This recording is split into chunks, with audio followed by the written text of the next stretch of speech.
Orwellian age that we live in. Don't let the new trendy cool Corvette be a tool to take your liberties away, your right to privacy.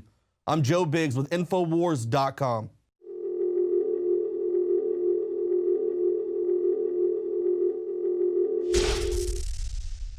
This is Alex Jones for InfoWarsLife.com. The latest in preparedness is now here. An electrically stabilized colloidal silver solution that can be added to both your home cabinet and preparedness pack alike. Concentrated to 30 parts per million in what has been dubbed the survival silver solution. The new InfoWars Life Silver Bullet Colloidal Silver is the answer for you and your family. And it's entirely free of toxic artificial additives that are loaded into many products. The InfoWars Life Silver Bullet Silver is so powerful that it is concentrated into a 2-ounce bottle and is not recommended for extended continual use. This is not a low-grade formula. We are working with one of the top laboratory manufacturers in the United States to bring you the best form of colloidal silver using electrical processes within a base of deionized water for your preparedness storage or your home kitchen. Purchase your bottle of InfoWarsLife.com Silver Bullet Colloidal Silver today and find other amazing supplements at InfoWarsLife.com.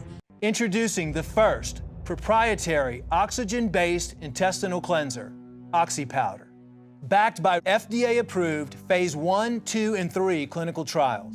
All the toxins from the air, the food, the water ultimately ends up in the gut or affects the gut. Take your health into your own hands and start cleansing your body today with OxyPowder. Secure your OxyPowder today at InfoWarsLife.com. That's InfoWarsLife.com. Well, it's not just Obama's Secret Service detail that is under fire. No, it's also the intelligence community. That's right, the intelligence community whose omnipresence is so necessary to stop terrorism. Well, now the president is blaming the intelligence community for failing to inform him of the growing threat of ISIS. I think our head of the intelligence community, Jim Clapper, has acknowledged that I think they underestimated what had been taking place in Syria. I mean, he didn't just say that we underestimated ISIL.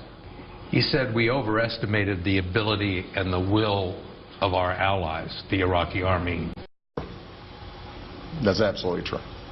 So this is the president's modus operandi. He puts the blame on the subordinates and then hopes that the American public is just so gullible that we are going to believe that he has absolutely no idea what's going on inside his administration. How many times have we heard him say, oh, that he heard about the latest scandal in his administration from the news? I just heard about it a few days ago from news reports. Well, now the intelligence community is having none of this blame. According to the head of the House Intelligence Committee, Mike Rogers, while the president was comparing ISIS terrorists to the JV squad, U.S. intelligence officials were warning that the threat was real and imminent. Rogers said that for over a year, U.S. intelligence agencies specifically warned that ISIL was taking advantage of the situation in Syria to recruit members and provoke violence that would spill over into Iraq and the rest of the region. He said this was not an intelligence community failure, but a failure by policymakers to confront the threat. He said that they repeatedly warned that the Iraq security forces faced severe pressure. U.S. officials knew that the Iraqi government was in trouble almost a year and a half ago, and that allies in the Arab world were asking for guidance and leadership regarding the rise of ISIS, who it was known was also funneling weapons and foreign fighters into Iraq. And now we've been reporting on this for quite some time as well, so it makes no sense for the president to say that he had no idea and that there was U.S. intelligence failures. But of course, as Obama once again passes the buck, conveniently timed is this latest government accountability report. Let's take a look at it. It reveals that Obama missed 60% of his daily intelligence briefings. It shows that he attended just over 42% of his presidential daily briefs in his first term and 41% in his second term. So he's actually gone to even less of his daily intelligence briefings, though this second term has been riddled with scandals. He's been provoking war with Russia and Syria. Now, of course, we are fighting ISIS and al-Qaeda in Iraq. Troops have been sent to Africa to fight Ebola. But, you know, the president, he's got things to do. You know, what does he have to do? When is he going to take a little bit of accountability?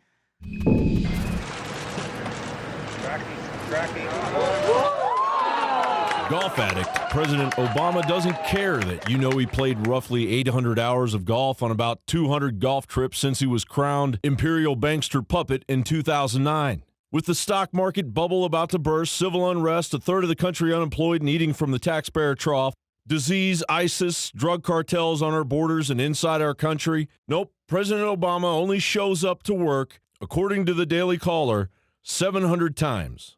100 times less than his cherished golf outings. Pretty nice gig, huh? What if the average American worker got to spend more time goofing off than actually working? The average American worker is breaking their back working 2 to 3 jobs just to make rent, while Obama's corporocratic golf buddies earn 331 times as much as the average American worker. Hey, does it really matter that he teed off immediately after gripping the hearts and minds with his heartfelt speech about beheaded journalist James Foley? Let's go while we're young. Mind, sir?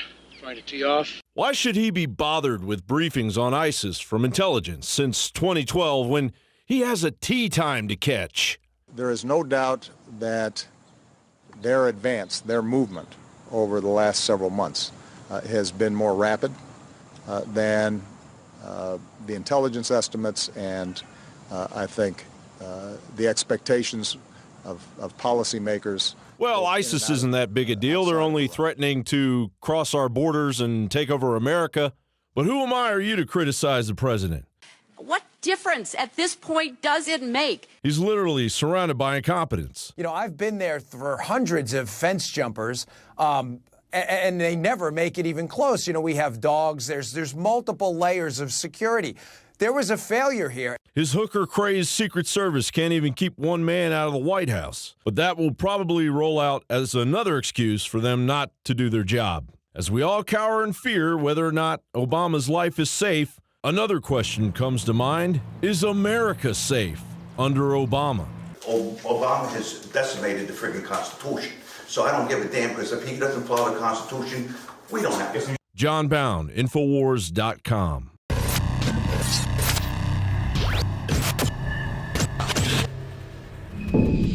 Now, with ISIS continuing to utilize social media in order to push their ideology and to recruit new members, governments are trying to figure out how to stifle their reach. And of course, that comes with censoring the internet. Now, in the UK, if conservatives win the election, they are set to announce new extremist disruption orders. Their plans to strengthen counterterrorism. They say extremists will have to get posts on Facebook and Twitter approved in advance by the police under these sweeping rules. Now, these plans are going to allow judges to ban people from broadcasting or protesting in certain places, as well as associating with specific people if they represent a threat to the functioning of democracy. Now, these plans are to be brought in if the conservatives win the election in May, and they are part of a wide-ranging set of rules to strengthen the government's counterterrorism strategy. Extremist disruption orders would apply if a judge is convinced that an individual is carrying out their activities for the purpose of overthrowing democracy. So where do we go from here? Who gets to decide who is an extremist, who has extremist ideologies? David Cameron just said that just questioning the government is the same as joining ISIS. He just said that at his UN speech. Now, Twitter has been very busy censoring accounts that they say are pro-ISIS. Of course, they're joining Facebook and YouTube, who have been actively engaged in combating ISIS, and they're spreading their message all throughout social media. So I think that obviously this is something that a lot of people can agree on. Nobody wants to see gruesome images of them beheading people and then recruiting new jihadis like the guy in Oklahoma who was basically copycat jihadi.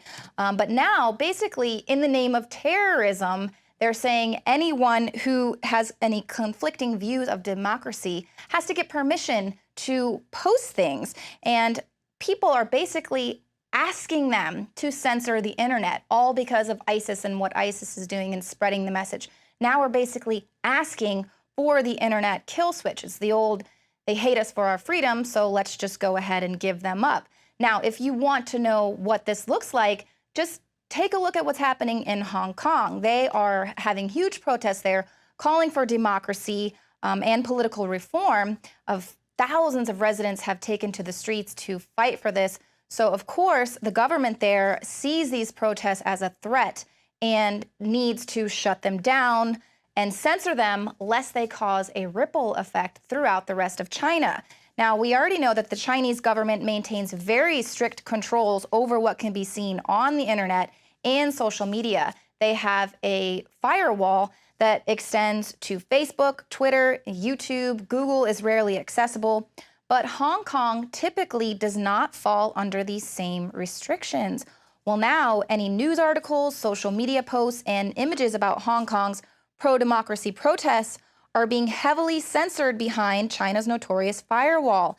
Instagram has been blocked since Sunday, and of course, no media outlets showed the intense clash with police and protesters. Instead, if you do search for the Hong Kong protests, you're going to see blissful images of residents picnicking in the park. And they also, if you do end up finding an article about the protests, it's going to have a pro-government slant. So that's all that's being allowed to come through. But don't forget, we have plenty of people in our own government who are actively calling for Chinese-style internet kill switch and active internet controls.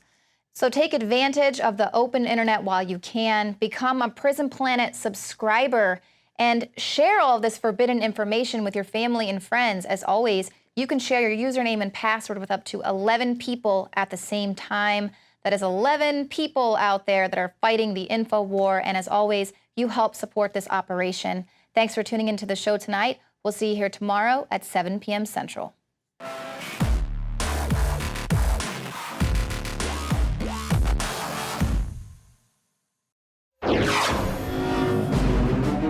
Good evening, everyone. I'm Darren McBreen, and here are some of today's top stories that are breaking right now at INFOWARS.com. The Centers for Disease Control confirmed today that Ebola has hit the United States, as the Texas Health Presbyterian Hospital in Dallas admits their first victim. The patient's recent travel history suggests that the victim arrived from one of the African countries hit by the virus.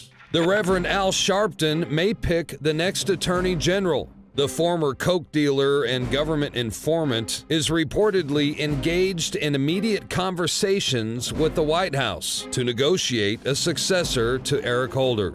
And a whistleblower releases secret tapes exposing Federal Reserve corruption, as the cozy relationship between banks too big to jail and the privately owned Federal Reserve can no longer be called just a conspiracy theory. For more information, plus updates and breaking news, go to INFOWARS.com.